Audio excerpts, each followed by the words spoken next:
네, 오늘 우리에게 주시는 하나님의 말씀은 예레미야 31장 23절에서 40절까지 말씀을 봉독하겠습니다.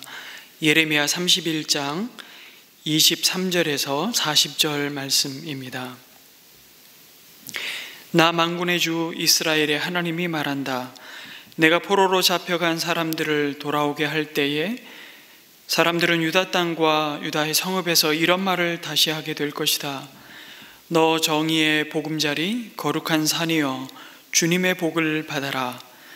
그때에는 유다와 그 모든 성읍에 사람들이 이주하여 살고 농부들도 농촌에 모여 살고 유랑하는 목자들도 가축대를 몰고 다닐 것이다. 나는 지친 사람들에게 새 힘을 주고 굶주려서 허약해진 사람들을 배불리 먹이겠다. 그때의 백성은 잠에서 깨어나 눈을 떠보니 나에게 아주 단잠이었다 하고 말할 것이다. 그때가 오면 내가 이스라엘 집과 유다 집에 사람의 씨와 짐승의 씨를 뿌리겠다. 나 주의 말이다. 내가 전에 그들을 뽑아내고 부수고 무너뜨리고 멸망시키고 재앙에 빠뜨리려고 감시를 늦추지 않았으나 이제는 내가 그들을 세우고 심으려고 감시를 늦추지 않겠다. 나 주의 말이다. 그때가 오면 사람들이 더 이상 아버지가 신포도를 먹었기 때문에 자식들의 이가 시게 되었다는 말을 하지 않을 것이다. 오직 각자가 자기의 죄악 때문에 죽을 것이다. 신포도를 먹는 그 사람의 이만 실 것이다. 그때가 오면 내가 이스라엘 가문과 유다 가문에 새 언약을 세우겠다. 나 주의 말이다. 이것은 내가 그들의 조상의 손을 붙잡고 이집트 땅에서 데리고 나오던 때에 세운 언약과는 다른 것이다.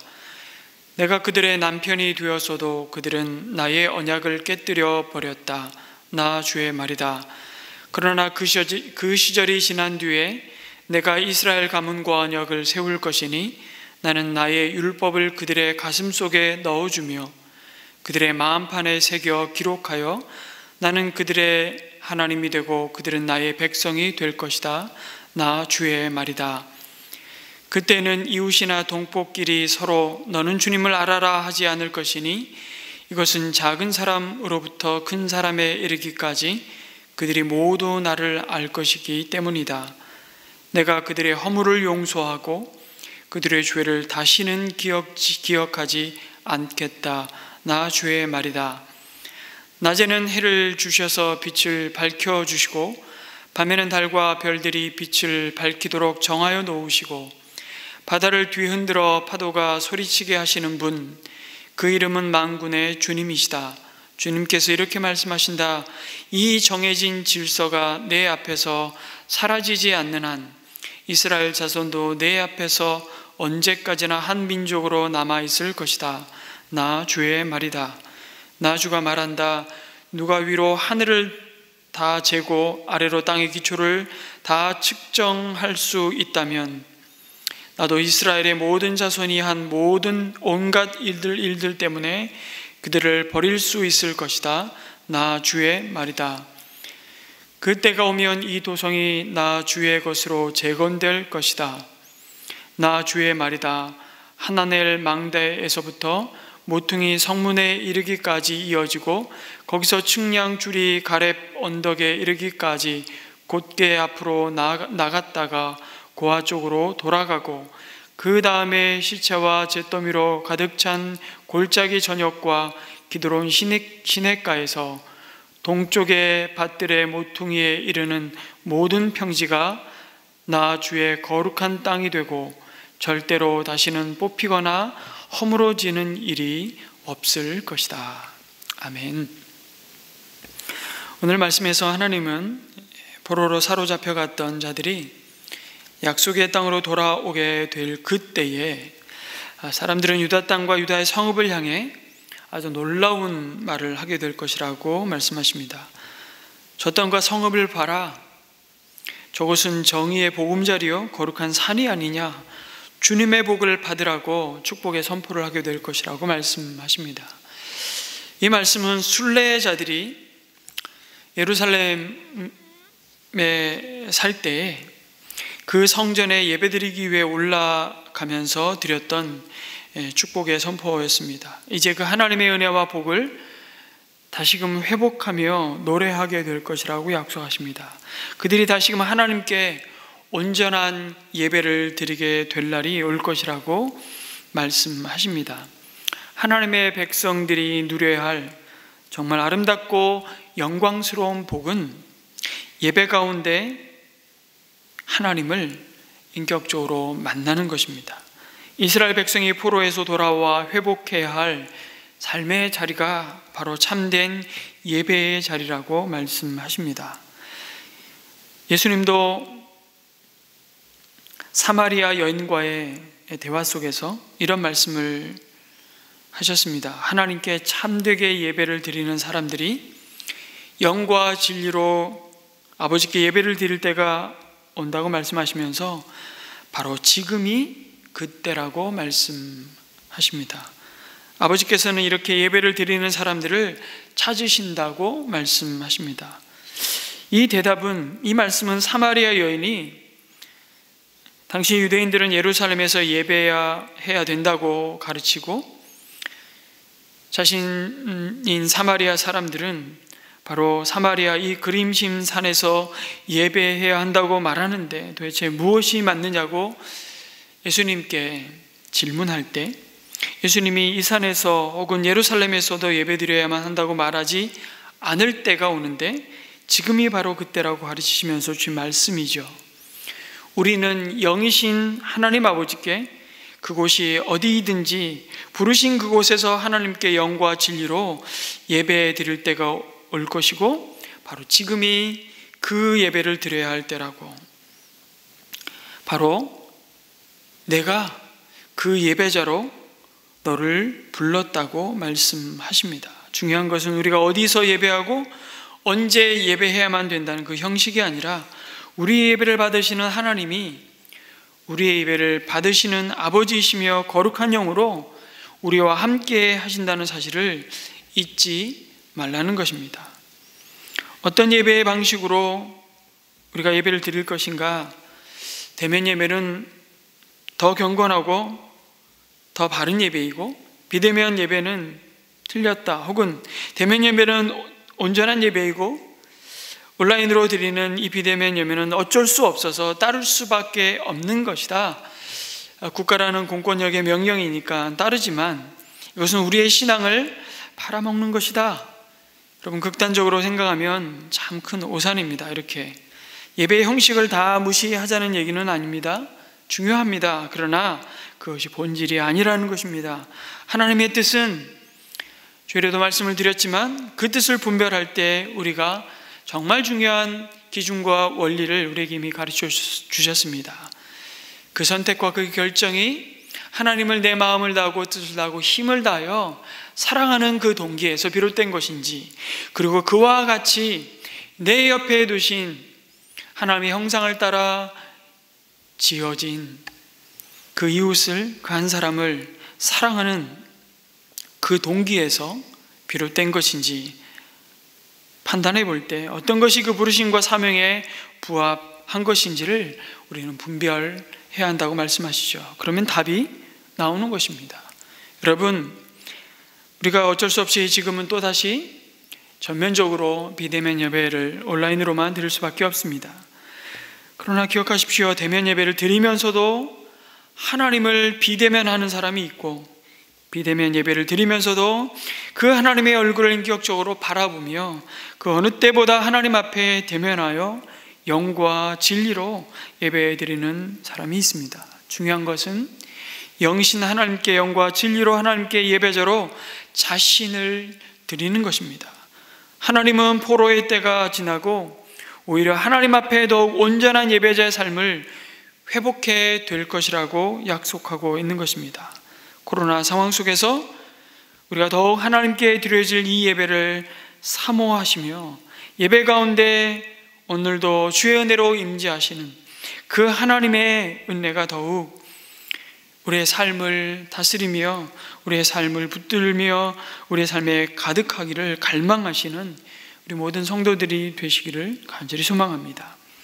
오늘 29절에 또 말씀을 보면 그 때가 오면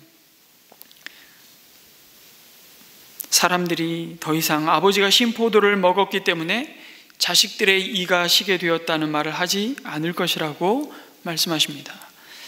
이 말은 포로로 사로잡힌 자들의 입에서 유행처럼 자신들의 억울함을 호소하는 표현, 아마 유행어였던 것으로 보입니다. 격언이기도 하고, 자신들은 죄를 별로 짓지 않았는데도 조상의 죄 때문에 다른 나라로 끌려갔다는 그 원망과 불평의 모습을 이렇게 표현했던 것입니다. 그러나 그 때가 오면 더 이상 조상 탓, 부모 탓, 남 탓을 할 일이 없을 것이라고 말씀하십니다. 모든 사람은 자기의 죄 때문에 죽을 것이라고 단호하게 말씀하시는 거지요.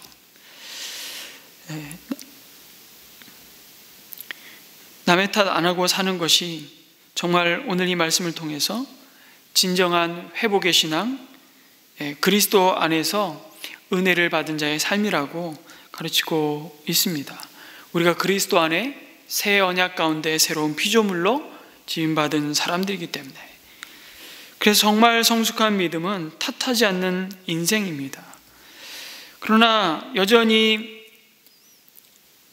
율법 아래 종노릇하는 미숙한 신앙은요, 탓하는 인생, 탓하는 삶을 살죠. 부모 탓, 친구 탓, 집안 탓, 내가 어쩌다가 이런 남자를 만나서 남편 탓, 아내 탓, 그리고 자식 탓, 하다가 결국 우리는 그 모든 상황을 이렇게밖에 만드시지 않으신 하나님을 탓하는 불신앙으로, 불순종으로 나아가게 되는 것입니다.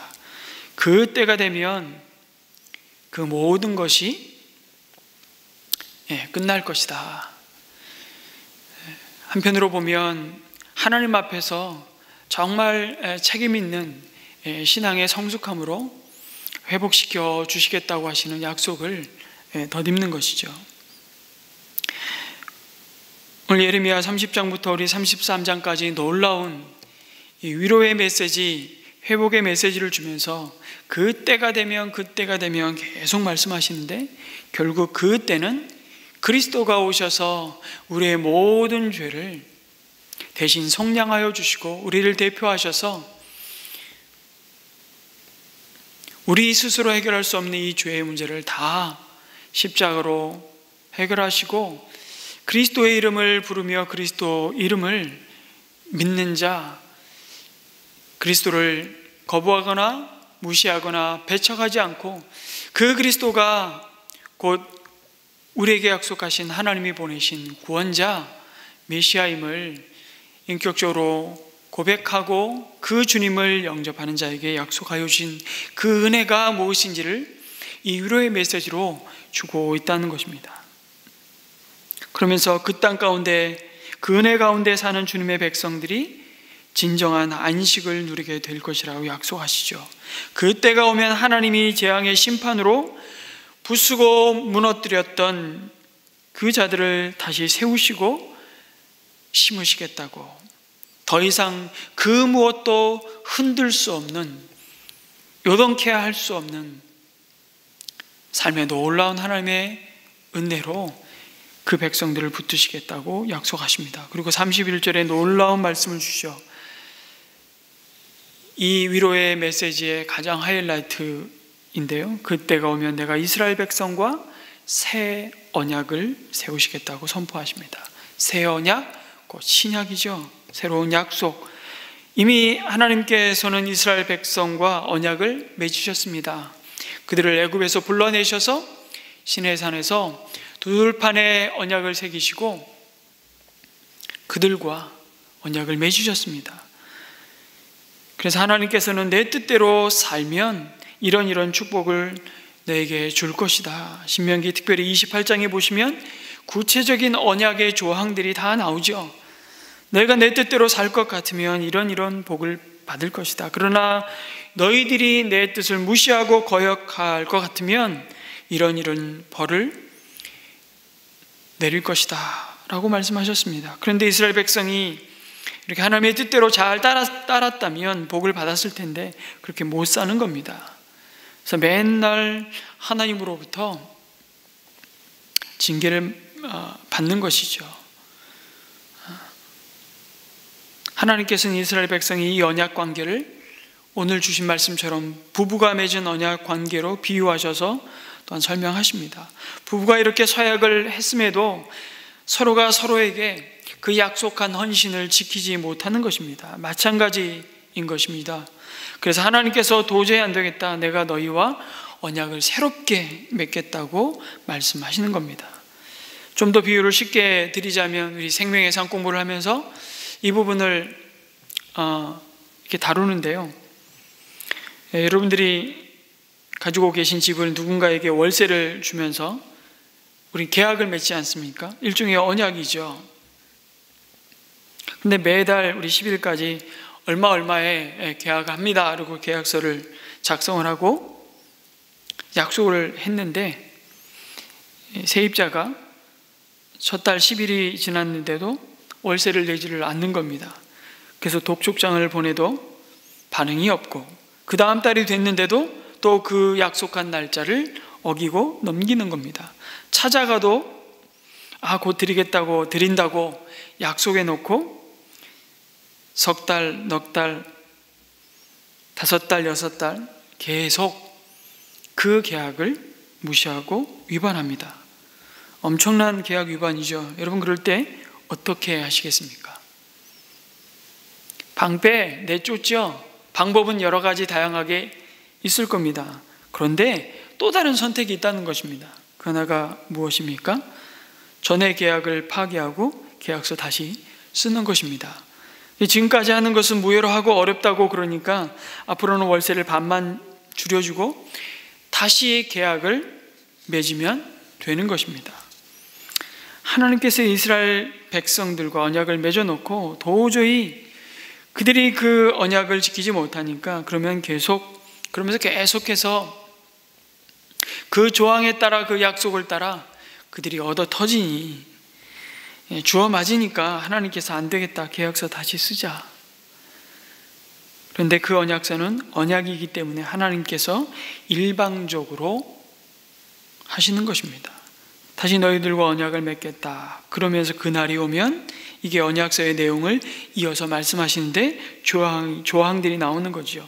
이것이 우리에게 중요한 것은, 우리가 바로 이 새 언약, 새로 하나님이 맺으신 언약 가운데 그 언약 밑에 우리가 살아가고 있다는 것입니다.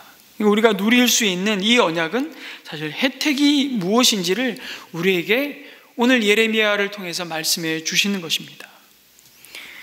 예수님이 오시기 600여 년 전에 준 말씀이기 때문에 앞으로 이런 새로운 언약을 너희들과 맺겠다고 육신의 이스라엘 백성들에게는 앞으로 이루어질 언약이었지만, 우리에게는 이미 예수님이 오셔서 그 모든 언약을 이루신 언약인 것을 우린 기억해야 됩니다. 그래서 우리는 구약의 이스라엘 백성들에게는 이 언약의 조항이 앞으로 이루어질 소망의 약속이지만, 우리에게는 이미 이루어지고 우리가 누릴 수 있는 혜택이라는 사실을 우리는 기억해야 됩니다. 그러면서 새 언약에 담아 놓으신 조항이 뭔지를 아는 것이 중요하죠. 32절에 내가 그들의 조상의 손을 붙잡고 이집트 땅에서 데리고 나오던 때의 세운 언약과는 다른 것이다. 그러면서 하시는 말씀이, 내가 그들의 남편이 되어서도 그들은 나의 언약을 깨뜨려 버렸다. 나 주의 말이다.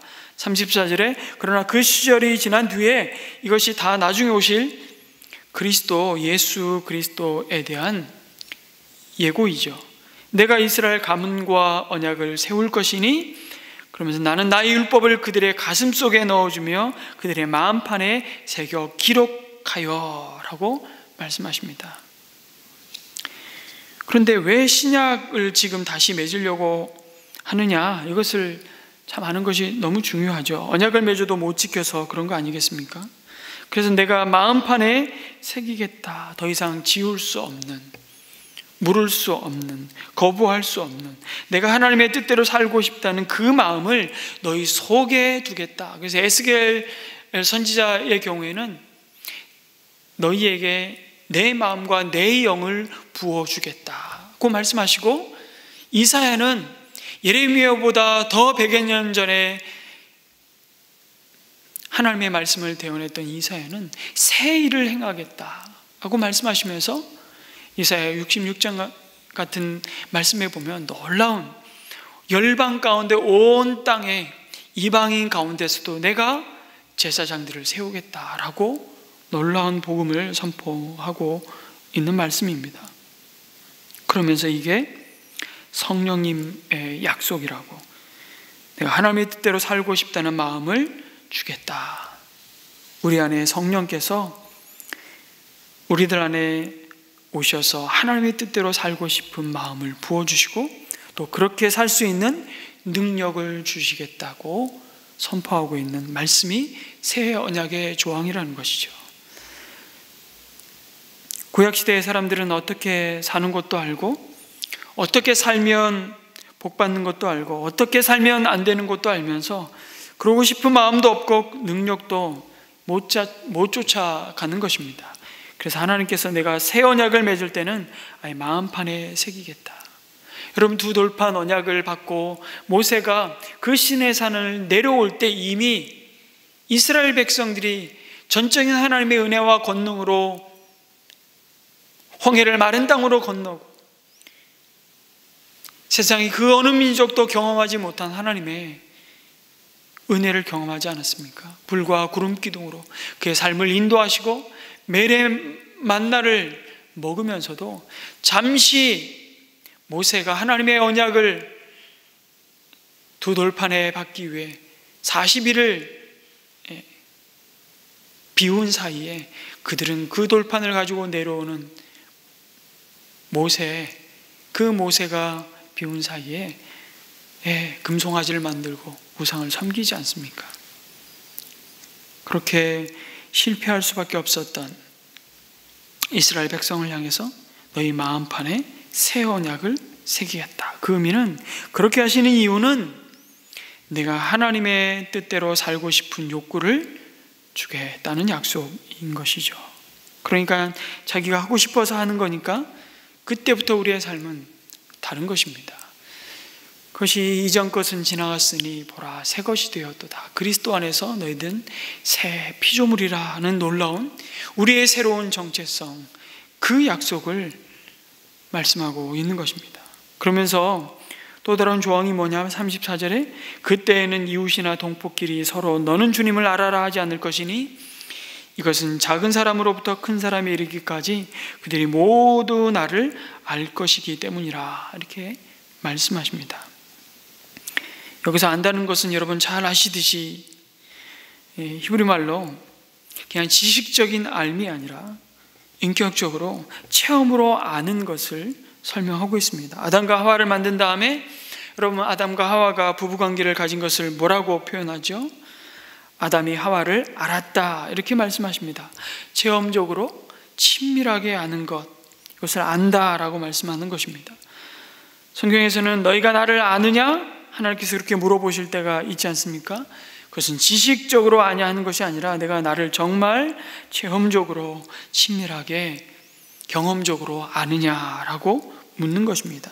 이 두 번째 약속이 뭔가 하면 누구든지 하나님을 새 언약 가운데 체험할 수 있다는 것입니다. 구약에서 이스라엘 백성은 하나님을 체험하는 사람은요 소수에 제한된 사람뿐이었습니다. 예언자라든지 다윗이라든지 이런 사람들이죠. 이제는 큰 자부터 작은 자까지 누구든지 다 하나님을 경험하고 만나고 체험할 수 있게 된다는 약속입니다. 이것이 새 언약 성경의 약속입니다. 그리스도 안에 우리가 누리는 은혜, 우리가 누리는 혜택이라고.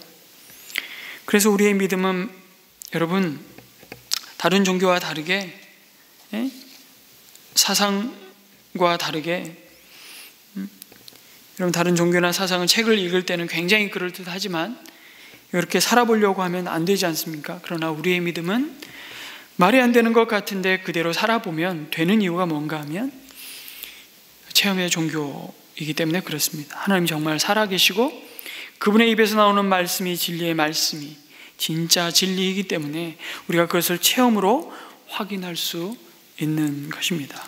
마지막 조항이 이 새 언약 가운데 살고 있는 우리에게 주신 은혜, 그 복이 무엇이냐 하면 내가 그들의 허물을 용서하고 그들의 죄를 다시는 기억하지 않겠다는 약속입니다. 우리 죄를 용서하실 뿐만 아니라 그 다음에 기억지 않으시겠다고 이 약속을 은혜로 받는 것이죠. 그래서 많은 분들이 하나님 앞에 회개하고 돌아와서도 죄를 회개하고 난 다음에도 그냥 용서해 주지만 뭔가 이렇게 하나님께서 이렇게 모아놨다가 내가 잘못하면 옛날 것까지 다 벌을 줄 것 같은 두려움들이 있는 것 같습니다. 가끔 예수 믿는 사람들 가운데서도 좀 이렇게 어려운 일이 생기면 내가 옛날에 지은 죄, 그 죄에 대한 벌을 받는 거야. 오늘 이 새 언약 가운데 있는 이 언약의 백성들을 향해서 선포하는 이 말씀을 믿음으로 받으십시오. 아니라고. 왜냐하면 하나님은 기억지 않으신다고 약속하셨기 때문입니다. 물론 우리가 불순종한 그 죄에 대한 결과는 남습니다. 그 결과가 때로는 아픔으로 또 수치로 남습니다. 그러나 기억하십시오. 우리에게 남겨놓으신 그 수치심은 그 죄를 기억하고 정죄하고 판단하고 심판하시는 것이 아니라 오히려 그 수치심이 남아 있어야지 다시 그 죄를 짓지 않기 때문에 이거를 하나님이 남겨놓은 수치심인데 내가 용서받지 못하지 않았나, 하나님이 기억하고 계신 것이 아닌가 이런 식으로 생각하는 경향이 있습니다. 하나님을 신뢰하지 못하는 것이죠. 아닙니다. 수치심을 왜 남겨놓으셨냐 하면 그래야지 내가 그런 죄를 짓지 않고 그것으로 인해서 내가 하나님의 은혜에 오히려 감사하게 되는 것입니다. 그래서 이제는 하나님께서 기억지 않으신다고 그랬으니까 여러분도 기억하지 마시고 내가 옛날의 죄가 다시 생각이 나거나 회개한 죄가 다시 나를 아프게 할 수 있죠. 그 결과는 열매는 그대로 있기 때문에 그러면 다시 회개하시는 것이 아니라 어떻게 해야 될까요? 그 수심을 감사로 바꾸는 것입니다. 그럼에도 불구하고 나에게 이 은혜를 베푸신 그 하나님의 은혜를 기억하며 그걸 감사로 만드는 것이죠. 나 같은 죄인 살리신 주 은혜 놀라와. 그래서 마음판에 새기신다는 이 뜻을 오늘 우리 이 말씀 가운데 그 조항들을 우리가 그리스도 예수 안에서 그 복음 안에서 우리가 은혜로 선물로 복으로 받은 자들임을 기억하면서 우리가 이제는 하나님을 인격적으로 체험으로 알게 하시고 주님의 뜻을 따라 살 수 있는 소원도 주시고 능력도 성령께서 날마다 우리 안에 공급하실 뿐만 아니라 또 때로 우리가 실수하고 넘어질 때에도 주님의 이름을 의지하고 용서함을 구할 때 그 죄를 용서하시며 기억지 않으시는 그 하나님의 은혜, 그리고 때때로 우리의 연약함 때문에 아파하지만 그 수심이 오히려 하나님 앞에 그럼에도 불구하고 나를 내 모습 그대로 용납하시고 나를 끝까지 사랑하신 하나님께서 포기하지 않는 하나님의 언약의 백성들의 그 약속, 하나님의 그 모습을 이 이후에 또 놀랍게 증거하지 않습니까? 그 모든 것을 감사의 조건으로 삼고 오늘도 싱싱하게 이 믿음의 경주를 달려가는 우리 모든 성도님들 되시기를 주님의 이름으로 축복합니다. 오늘의 약속 말씀 붙잡고 우리 새 언약 가운데 그리스도 안에 우리가 받은 하나님의 은혜, 이 조항 가운데 약속하여 주신 축복, 그 복이 무엇인지를 다시 한번 바라보면서 하나님 앞에 우리의 삶을 올려드렸으면 좋겠고요. 또 하나는 오늘 나라와 민족을 위해서 특별히 선교사님을 위해서 기도하는 요일인데 코로나 확진자가 4차 팬데믹의 양상으로 걷잡을 수 없이 좀 확산되고 있는 이때 하나님 자비와 긍휼을 베풀어 주셔서 이것이 속히 진정이 되고 빠른 시간 내에 다시 4단계 방역 상황에서 특별히 너무나 많은 고통 가운데 있는 우리 이웃들이 있는데 이것들이 속히 멈추고 이 땅에 하나님께서 자비와 긍휼을 베푸셔서 회복될 수 있도록 그래서 우리 간절히 기도했으면 좋겠고요. 우리 선교사님들 특별히 아프가니스탄을 위해서 기도했으면 좋겠습니다. 우리 선교사님들이 한 분 한 분 미국 시민권자로 또 계신 분들이 한 분 한 분씩 나올 수밖에 없는 상황 가운데 처해져 있습니다. 두고 온 아프간 땅 가운데 특별히 우리 함께 양육하며 함께 귀한 사역들을 또 동역하며 섬겼던 우리 지체들을 주님 붙들어 주시도록 하나님께서 보호해 주시도록 그래서 아프간 땅을 위해서 그 땅의 회복을 위해서 하나님의 구원의 은혜가 이때 우리가 하나님의 이 계획을 하나님의 손길을 다 헤아릴 수 없고 알 수 없지만 하나님은 이때에도 반드시 그 땅 가운데 하나님의 샬롬 하나님이 약속하여 주신 이 구원의 영광스러운 복음이 그 땅을 새롭게 하고 변화시키고 온전케 할 그 날을 소망 가운데 바라보며 우리가 뿌린 눈물의 씨앗이 열매 맺기까지 하나님의 일하심을 우리가 바라보며 그 땅을 위해서 우리 함께 중보했으면 좋겠습니다. 다 함께 기도하시도록 하겠습니다.